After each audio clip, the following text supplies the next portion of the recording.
வணக்கம் உறவுகளே, நான் உங்கள் மதுசூதன். உங்களுக்கு தெரியும், நேபாளத்திலே இருந்து கைது செய்யப்பட்டு இலங்கைக்கு நாடு கடத்தி கொண்டு வரப்பட்ட செவ்வந்தி எனப்படுகிற இசாரா செவ்வந்தி மற்றும் அவரோடு சேர்ந்த தமிழ் பாதாள உலக குழுக்கள் என்று அடையாளம் காணப்பட்டவர்கள் நாட்டுக்கு கொண்டு வரப்பட்டிருக்கிறார்கள்.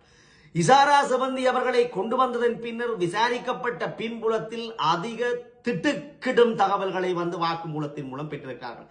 சின்ன சின்ன விஷயங்களை வெளிப்படுத்தி இருந்தாலும் அரசு இன்னும் பெரிய பின்னாலான பூதாகரமான விஷயங்களை பற்றி வெளிப்படுத்தப்படவில்லை. இன்னும் விசாரணை தொடர்ந்து கொண்டிருக்கின்றது. திடுக்கிடும் பல தகவல்கள் வெளிவந்த வண்ணம் இருப்பதாக தரப்புகள் கூறுகின்றன. இதன் பின்னணியிலே தமிழ் தரப்புகளும் தமிழ் பாதாள உலக குழுக்களும் சேர்ந்து இயங்கிய அடையாளங்கள் வெளிப்படுத்தப்பட்டிருக்கின்றன.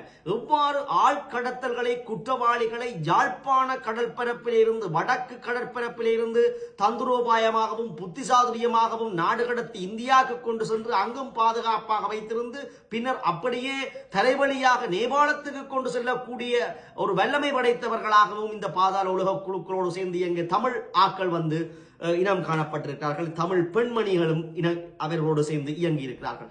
ஆகவே இந்த கைது செய்யப்பட்ட இந்த குழுவுக்கு, இந்த பாதாள உலக குழுவினுடைய இனி வருகின்ற புத்திசாதுரியமான புலனாய்வு விசாரணைகள் மூலம் பல திடுக்கிடும் தகவல்கள் தெரியவரப் போகின்றன.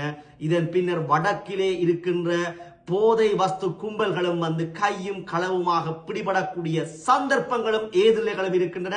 இனித்தான் நாங்கள் பொறுத்திருந்து பார்க்க வேண்டும். ஆகவே அரசு மிகவும் துல்லியமாக எடுத்த நடவடிக்கை மூலம் இந்த நீதிமன்றத்திலே கொலை செய்யப்பட்டு அதற்கு உதவியவர்கள் எல்லாம் தப்பியோடப்பட்டு புத்திசாலியமாக நாட்டை விட்டு தப்பியோடியவர்கள் நேபாள போலீசார் உதவியுடன் நல்ல புலனாய்வு திறமையோடும் நாடு கடத்தப்பட்டு கொண்டு வரப்பட்டிருக்கிறார்கள். இந்த பின்னணியில விசாரணை மூலம் ஒவ்வொரு நாளும் ஒவ்வொரு தகவல்கள் கசிவதாக கூறப்பட்டாலும் மிக மிக அற்பமான மிகவும் அரிதான தகவல்கள் இன்னும் வெளி ஊடகங்களுக்கு தெரிவிக்கப்பட்டு இருக்காது என்பதுதான் உண்மை. ஏனென்றால் அது ரகசியமான தகவல்களாக இருக்கும். ஏனென்றால் சில மறைகரங்கள் அலர்ட் ஆகி விடுவார்கள். இன்று இசாரா கைது செய்யப்பட்டு நாடு கடத்தப்பட்டு இலங்கையை கொண்டு வரப்பட்டதன் பின்புலத்தில் பல அரசியல் தலைமைகள் கீழியடைந்திருக்கிறார்கள். அவர்களுக்கு இருக்க முடியாமல் உறக்க முடியாமல் ஓடித்திருக்கிறார்கள். என்ன செய்வதென்பது? ஏனென்றால் இவர்களை இயக்கியவர்களுக்கு பின்னால் ஒரு நல்ல வலுவான கரங்கள் இருப்பதாகத்தான் பொதுமக்களும் இப்போது பார்க்கிறார்கள், அரசும் பார்க்கிறது. அந்த தோரணையில் ஒவ்வொரு விடயமாக இசாரா என்பது செவ்வந்தி என்பவர் ஒரு கைப்பொம்மை, அதுபோல கைது செய்யப்பட்ட செபஸ்டியான் மரியாம்பிள்ளை என்பவரும் ஒரு யாழ்ப்பாணத்தை அவரும் ஒரு கைப்பொம்மையாகத்தான் இருப்பார். இவர்களை இயக்கிய இவர்களெல்லாம் சுதந்திரமாக ஒரு பாதாள உலக நிழல் உலகமாக இந்த இலங்கையிலே தொழிற்பட்டிருக்கிறார்கள். ஆழ்கடத்தல்களை செய்திருக்கிறார்கள், கொலை கொள்ளை கப்பங்களில் ஈடுபட்டிருக்கிறார்கள், அதைவிட போதை வஸ்து கடத்தல்களும் ஈடுபட்டிருக்கலாம். ஆகவே இவர்கள் ஒரு புத்திசாலியமாக நீதிமன்றத்திலே துணிகரமாக ஒரு கொலை சம்பவத்தை நடத்திவிட்டு தப்பிச் சென்றிருக்கிறார்கள் நாட்டை விட்டு என்றெல்லாம் பார்க்கின்ற பொழுது இது ஒரு சிறந்த வலையமைப்பு கொண்ட பாதாள உலகமாகத்தான் கருதப்படுகிறது. ஒரு கைதுக்கு பின்னர் கொழும்பில் எத்தனை துப்பாக்கி சூட்டு சம்பவங்கள் பதிவாகி இவர் அவரை காட்டி கொடுத்து விடுவார், அவர் இவரை காட்டி கொடுத்துவார். இந்த வலையமைப்பிலே இருந்து பயந்தவர்கள் எல்லாம் அவரவராக உங்களுக்கு பார்த்தீங்கன்னா ஒரு கைதுக்கு பின்னர் எத்தனை துப்பாக்கி சூடுகள் கொழும்பிலே பதிவாகிறது, வெவ்வேறு தென்னிலங்கையிலே பதிவாகிறது உங்களுக்கு தெரியும். அந்த வகையிலே இந்த இசாரா செவ்வந்தியுண்ட இந்த குழு விசாரணைக்கு பின்னர் பல மறைகரங்கள் பிடிபட இருப்பதுதான் திட்டத்தெளிவு. ஏனென்றால் இவர்களை சுதந்திரமாக இயக்கியது யார், இவர்களுக்கு பின்னர் இருப்பது யார், இவர்களை சுதந்திரமாக இயங்குவதற்கு அனுமதி அளித்தது யார், பழைய குற்றச்செயல்கள், அதாவது சரத் பொன்சேகா சொல்லுகின்ற ஆழ்கடத்தல்கள் பற்றிய பழைய பாதுகாப்பு அமைச்சர் கோத்தபாய அவர்கள், பாதுகாப்பு செயலாளர் கோத்தபாய அவர்கள் முன்னாள் ஜனாதிபதி செய்த ஆழ்கடத்தல் சம்பந்தமாக பகிரங்கமாக குற்றம் சாட்டுகிறார் இவர்கள்லாம் செய்தது என்று. ஆகவே இவ்வாறான தோரணையிலே பல மறைகரங்கள் இன்றைக்கு பயபீதியில் இருக்கிறார்கள். பலர் இந்த விசாரணை மூலம் பல மறைகரங்களும் அதாவது மக்கள் பிரதிநிதிகள் என்ற போர்வையிலே மூடியிருந்து குற்றச் செயல்களை புரிந்த பல அரசியல்வாதிகள் பிரபல அரசியல்வாதிகள் கூட பெயர்கள் வெளியே வரலாம் என்றுதான் இன்றைக்கு கருத்து தெரிவிக்கிறார்கள். மக்கள் அனைத்தையும் உன்னிப்பாக பார்த்துக் கொண்டிருக்கிறார்கள். ஓஹோ, இப்படியா நடந்தது சங்கதி, இப்படி இவர்கள்தான் இவர்களை இயக்கியதா, இவ்வாறாக நாட்டை சீரழித்தது இவர்கள்தானா, நாட்டை வங்குரோத்து அடைய செய்தது இவர்கள்தானா, இவர்கள்தான் இவ்வளவு பணத்தையும் சூறையாடியதா, வெளியிலே வந்து பிளங்கியதா என்பதெல்லாம் இனித்தான் திட்ட தெளிவாக மக்களுக்கு ஒவ்வொரு நாளும் புடம் போட்டு காட்டப்பட போகின்றது. இந்த கைதினுடைய விசாரணைகள் நடைபெற்றுக் கொண்டிருக்கிற நேரத்தை வந்து